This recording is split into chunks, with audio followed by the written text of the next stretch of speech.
बाबांबद्दल किती बोलावं ते कमीच आहे.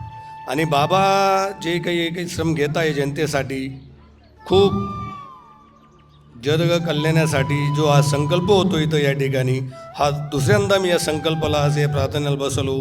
मला सुद्धा शारीरिक जी व्याधा होती की मी 15 मिनटंसुद्धा बसू शकत नव्हतो.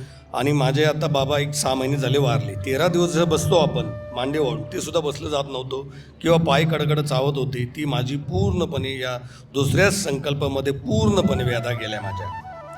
आणि या दत्तधाम सरकार राजबद्दल इतकं काही बोलू इच्छितो आहे की महाराष्ट्रामध्ये पूर्णपणे भरपूर ठिकाणी असं मी हे काही भक्तिमय वातावरण किंवा हे असे बाबा लोकांचं जे आहे ते जनतेचं जे काही दृष्टिकोन आहे, पण मी म्हणतो हे दत्तधाम सरकारसारखं महाराष्ट्रात दुसरं कुठलंही दैवत नाही आहे. जी दत्तप्रभूंची कृपा आहे, आज त्रिवेणी संगम म्हणतो आपण, या ब्रह्म विष्णू महेश खूप पावन जागा आहे दत्तधाम सरकारमध्ये.